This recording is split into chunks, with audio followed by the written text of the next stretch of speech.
So grabe talagang pinaulanan ng threes ng GOAT shooter Steph Curry ang bahay ng Orlando Magic. Na maririnig lang naman natin dito ang malakas na sigawang MVP para kay Curry. Ito po ay nakapartida pa kasi ginanap ang bakbakan sa home court ng kalaban.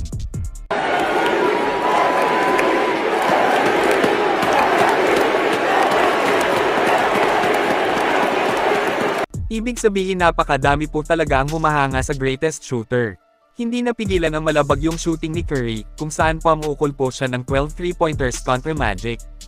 Ibang klase talaga pag ganado sa laban, mapapakamot ulo nga ang kalaban dito sa kanya. Naipasok pa niya itong napakalayong tira kaya marami ang nagsasabing parang hindi tao si Steph. Talagang kakaiba ang abilidad, nakakagulat, ginagawang posible ang mga imposibleng tira.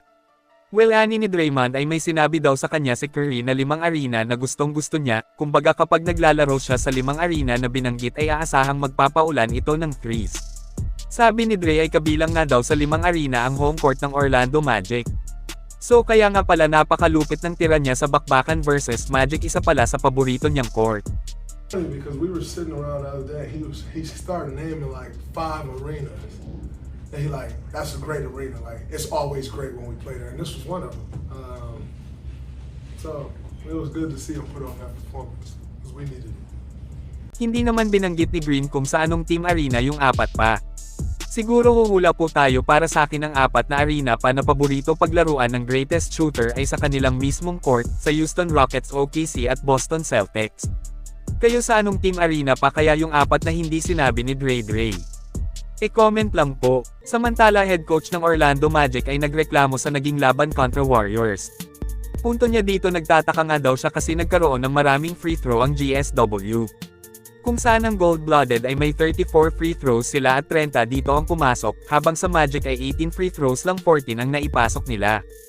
Nagtataka si coach kasi agresibo naman daw sila sa pag-atake sa loob.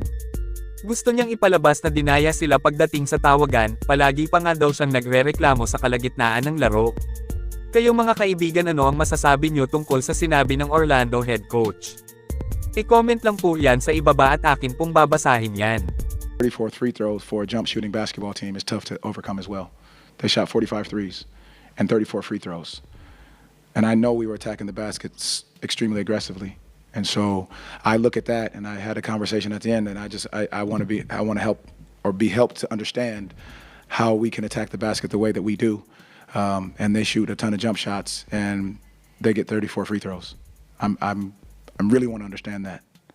Bago tayo magtapos ay sipatin po natin ang ginawa ng GOAT shooter sa salpukan kontra Magic, kung saan naglista siya dito ng season high 56 points at season high din sa threes na naglista ng 12 threes ang one-time finals MVP.